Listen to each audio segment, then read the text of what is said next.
Since it serves as a legacy sequel to three beloved comedies, there was a lot of pressure on The Naked Gun to honor the history of the franchise.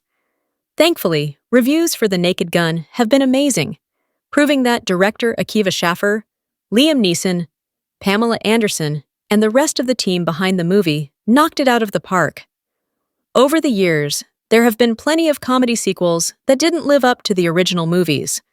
To include a very recent example, Happy Gilmore 2 has faced criticism from some fans for being way too over the top and relying too much on cameos. In contrast, fans of the original Leslie Nielsen-led movies have praised the funniest moments in The Naked Gun. Unlike Happy Gilmore 2 and many other recent comedy sequels, The Naked Gun features an entirely new cast than the original films. Despite this, the film perfectly honors the previous three movies and mimics their unique style of slapstick comedy. Therefore, going forward, The Naked Gun should be the blueprint for legacy sequels. In the new Naked Gun movie, Neeson, Anderson, and the rest of the cast perfectly honor the franchise's legacy by nailing the tone.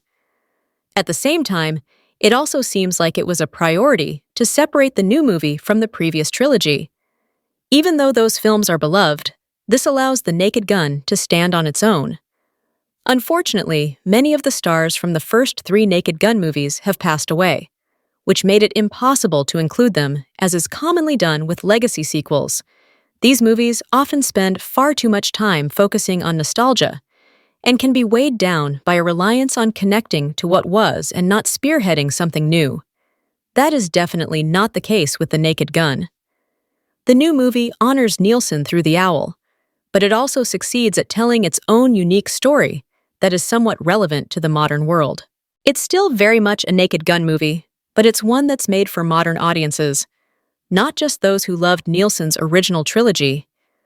Therefore, the fact that none of the main characters from the original three films return for The Naked Gun actually works to its advantage. It forces the movie to work on its own merits, make its own jokes, and operate as more of a reboot than a typical legacy sequel. The Naked Gun takes some brave comedic swings thanks to this approach. For example, Schaffer had to fight with the studio to keep The Naked Gun's extended snowman montage in the movie.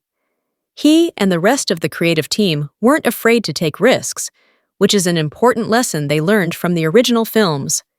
There is clearly a massive amount of admiration for the original movies in this new entry, but there's also not too much reverence where it plays it safe, as noted with The Naked Gun's O.J. Simpson joke.